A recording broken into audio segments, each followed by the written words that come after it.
What's up, everybody? Phil Mendoza here again, continuing with the Better Bow Hunting series.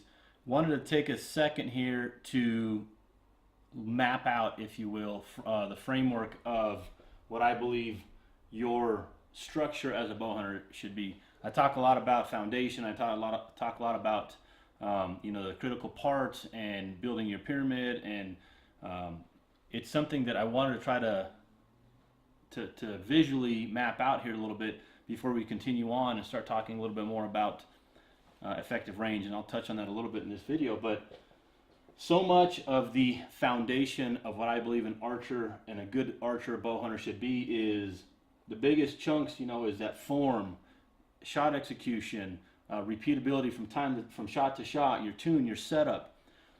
If those things aren't in harmony together, then you're going to suffer, right? You're not going to have as good of a potential high point, if you will, than if you really focus on that. So, talked a little bit on the last video about shot sequence and some of the important steps.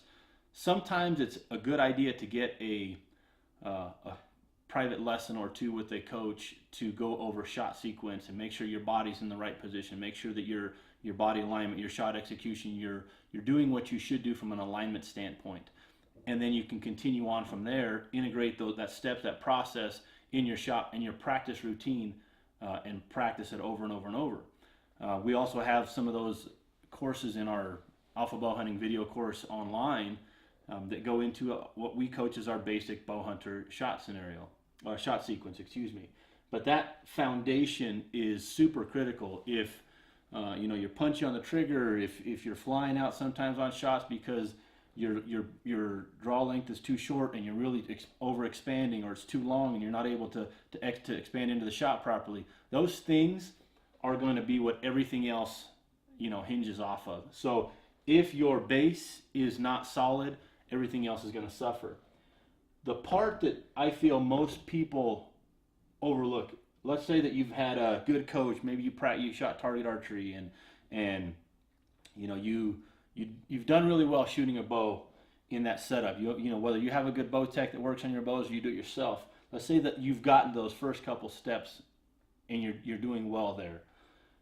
The Plan and Methodologies section is a lot of what I wrote in the Shoot or Don't Shoot book, gets into effective range and the methodologies that we believe in and we coach. Now, I'm going to tell you that those didn't come from somebody teaching me those. Those came from, and let me back up, I learned some things from people, I should say. Those came from me trying to figure out how to better identify my effective range because of my mistakes I had made in the field. So by trial and error, by incorporating other people that I trust around me, that I value their feedback, and writing things out and organizing them, structuring them, is kind of where what gave birth to those methodologies and what we coach as the Alpha Rule of Thirds and the DEA method, and how we get through our process. That really goes into this portion here, to where if you don't know how to truly identify your effective range, if you don't know what you will do in all shooting scenarios at each distances, then you're behind the game. That disconnect that I talk about, eliminate the disconnect. If you don't know ahead of time because you haven't practiced it or you haven't mapped out what you feel is your effective range and how you're going to get to that, then you're going to experience that disconnect in the woods. And we all know sometimes that shot window is very small with an animal in front of us. So being as efficient as we can be with more than just our shot routine, our shot sequence now it goes back up here as to, hey, okay, I've tested my effective range. And however you want to measure and test yourself is fine. I encourage you to do that. We have our method that we go into, again, within the Shoot or Don't Shoot book and our Alpha video courses, that really lends itself to one arrow at a time per distance. So you scoot back 5 yards at a time. And once that first arrow leaves, well, technically you're no longer effective. You only get to shoot one arrow at an animal in most cases. So measure your effective range, okay? From there, you need to start understanding, okay, well, I've tested myself and I feel like I'm effective out to 60 yards, for example. And then, okay, well, that's on a broadside shot on a perfect, on what we're measuring on a bigger platform. Now what happens when that animal goes quartering away or quartering to or frontal? What we've done in our system is we've developed a way to test you, okay? develop your effective range, test your effective range, and then we break it down into thirds. Again, I mentioned the alpha rule of thirds. So whether these are equal thirds or they're slightly unequal is up to you. It's for your whatever you can remember best, but I encourage you to break them out into thirds. And then you start using that to break down those shot scenarios, okay? Again, 60 yards may be broadside, perfect scenario shot, but maybe you do consider a frontal shot. Okay, well that vitals just got smaller here. It went from big here to small here. So instead of testing every distance and every vital size or every, whatever group size you're going to be using, use a method like this to simplify it and break it down for you. Say, okay, well, or maybe you just say, I won't take that shot, period. But in the situation someone does, where you go to a possible 4 by 6 inch oval size group for a frontal shot, instead of retesting that, say, okay, well, I've tested one arrow at a time. I've tracked it. I've measured it. I know that my distance is really good in that first third of my cluster. I'll take a frontal shot at that distance because I've tested and measured it. Okay, good. You've moved on. So you've done your due diligence at least preliminarily, and then you're moving forward. Now, what about a situation to where other things come into play?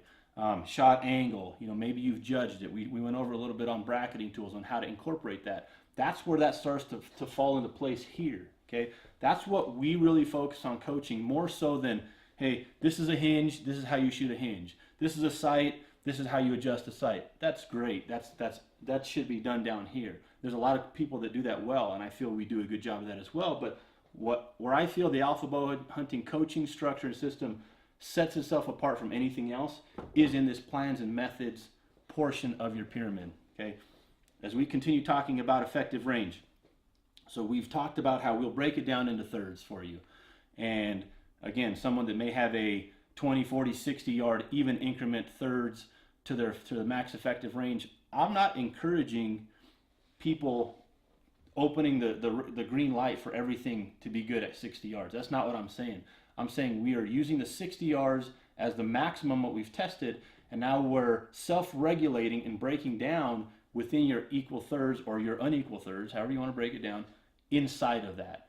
That 2/3 number is what we coach as being your profession, your area where you're going to see 80 to 85% of your shot scenarios be green light situations. So again, I don't really like the methodology of going out cold and shooting one arrow at my max effective range.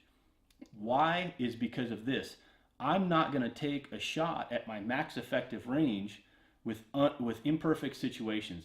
If the animal's broadside, unaware, whether it's feeding or whatever the case is, and there's no wind, and I'm able to get in a good shooting position, everything, yeah, I'll consider taking that shot. But however, what if you go into a situation where it's windy, maybe you just hiked all day, maybe you just packed out your buddy's animal, you got into a shot situation where you're sore, and now you're lying to yourself, telling yourself that, hey, my max effective range was 80, I've tested it, now I got that mule deer down there at 80 yards, I should be able to make this shot, and then oops, because of the circumstances that didn't work out. Now here's another scenario. Let's say you go out and practice your one shot max effective range and you miss one, or it's not inside your group size. Now what do? You start the mind screw of the loss of confidence, and you start questioning yourself. In my opinion, if you do it this way, max effective range, second, third number, first, third number, break down the scenarios. If you want to go test yourself, go out and shoot on your knees and go get in a seated position, cold, whatever, go shoot your 2/3 range. That's what I feel you should practice at. That last third of your effective range should be reserved for perfect shot situations. Now, I know that not everything's perfect. Most people shouldn't shoot stuff that far, in my opinion. Have I done it? Yeah, I've done it. I've made mistakes and I've been successful quite a bit. But at the same token, again, this whole system has come about from my mistakes and some of those others around me that I value their feedback, and they're very successful hunters. So it's something to teach you to self-regulate first, and then use that self-regulation process to help you build confidence and gain confidence, so that way in the event you do decide to take that last third shot, whatever the situation is, there's no uncertainty there.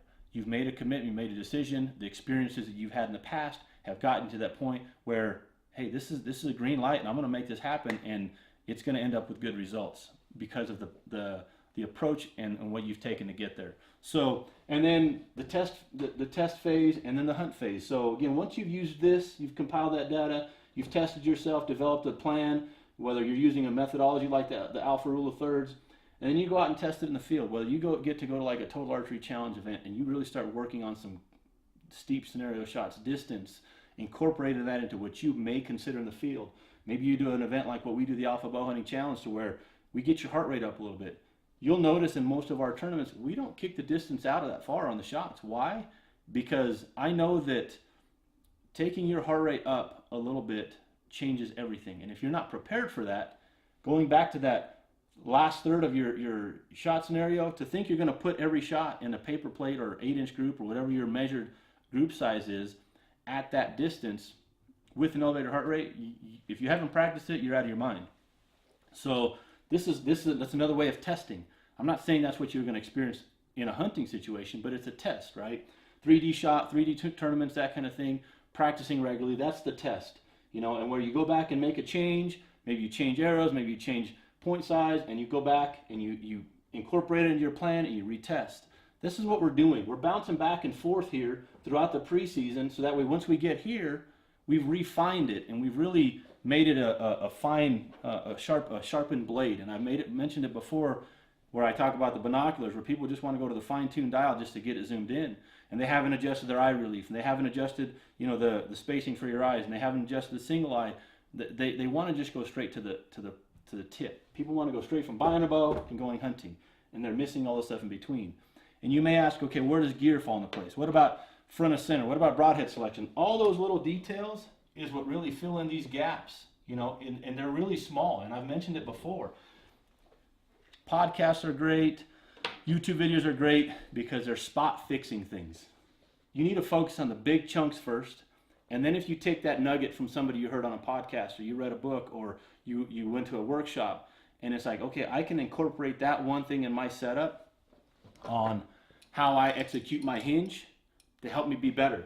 Well, those are so small in relation to the big chunks. If you don't have this set, those little details that you're hearing are not going to matter. You're going to experience the disconnect, and you're going to falter on that in that hunt.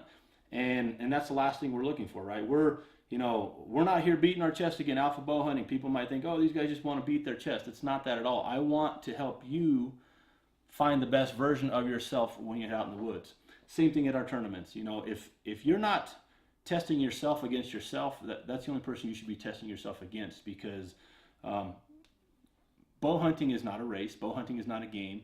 You're not going to be measured based off of whether you kill something or your buddy kills something or the first one up the mountain. It's not like that. I mean, you might have some bragging rights, but at the end of the day, it comes down to what you're capable of, what your accuracy is capable of, what your mind is capable of keeping you engaged and focused on your process, and what your end outcome is.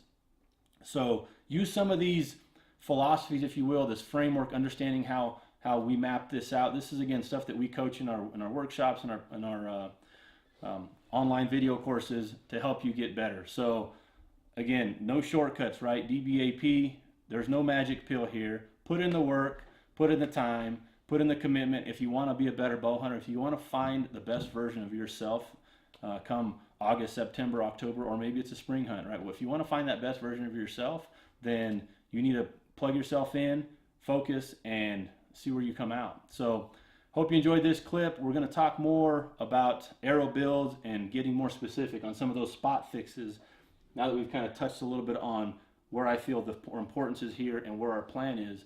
Obviously, if you're in the Denver area, we run a series of in-house workshops that get really hands-on, and more so than what I've seen elsewhere. And I've been to a lot of workshop seminars, classes, if you will, and I really encourage you, if you're in the Denver area, check out an upcoming workshop that we've got. We've got our all-day workshops that focus on the plan, the methodology, the testing.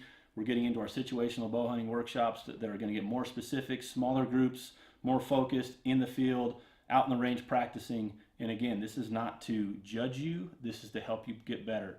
So I don't care if your effective range is 40 or your effective range is 100, or your max range, I should say. We're going to show you how your capabilities plug into this and how to get you ready for the woods. So look, thanks for checking this video out. Like, subscribe if you will, share it with a friend, comment if there's other topics. Again, we've went down one customer question on a bow build question. I've got another question that the customer posed specifically on FOC that we're going to talk a little bit here moving forward. If there's questions you have, love to answer. Love to take the 5-10 minutes and break it down as best as I can and give you my perspective on what it is as we move forward in this process. So as always, dream big, shoot straight, and we'll see you guys soon.